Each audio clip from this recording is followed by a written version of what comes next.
Ben trobats novament en els continguts que vaig penjant a la xarxa i avui voldria fer un apunt, crec que interessant, sobre Carles Piqueras, aquest artista ganxó que si bé molts ja el coneixíem i valorem des de fa molts anys, també n'hi ha alguns que segurament us haureu creuat amb ell sense saber el que és capaç de fer amb un simple llapis de grafit o amb un grapat de llapis de colors.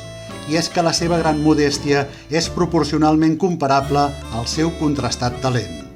Insisteixo en que les obres estan fetes únicament amb llapis sobre paper i ens poden convidar a fer, per posar un exemple, un aperitiu d'olives en cogombrets. També tenim uns barats ben frescos per dinar. O, si ho preferiu, unes sardines enllaunades.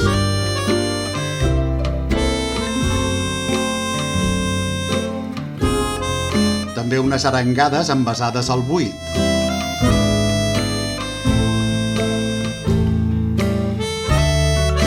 Aquí uns preciosos penegalls. El reflex de la barca que possiblement els ha pescat.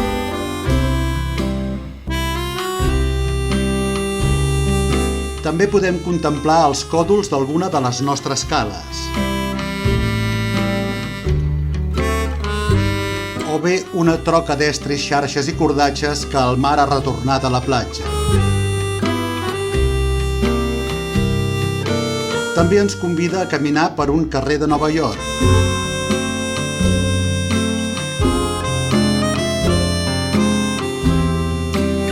O bé el carrer de Sant Domènec per visitar a la recordada Caula dels Peus.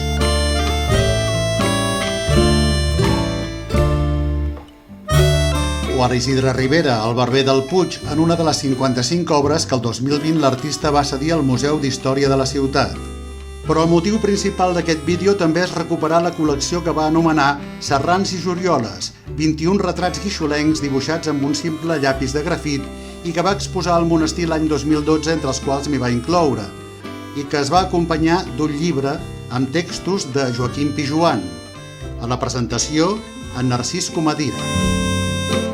Aquí els teniu per apreciar aquesta col·lecció de 21 personatges ganxons.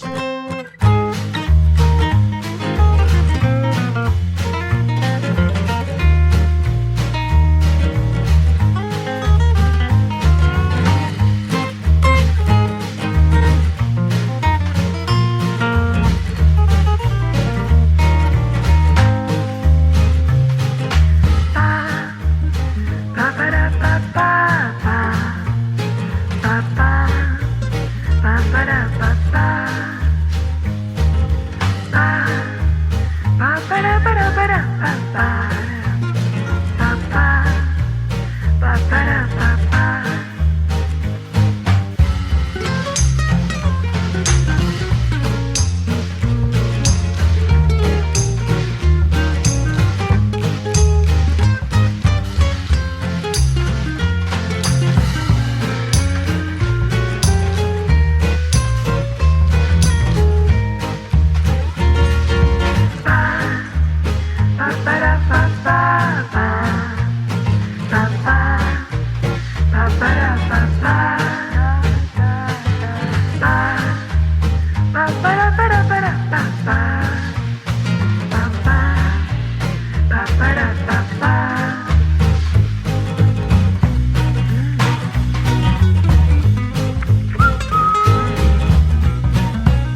Impressionant Carles Piqueras, que va cursar estudis artístics a l'Escola Massana de Barcelona.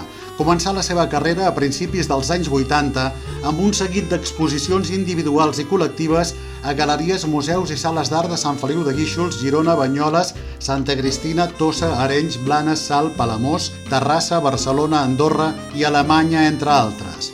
I això és tot per avui, amics. Espero que us hagi interessat aquest contingut. Si us ha agradat, compartiu perquè el conegui més gent. Moltes gràcies pel seguiment i fins la propera.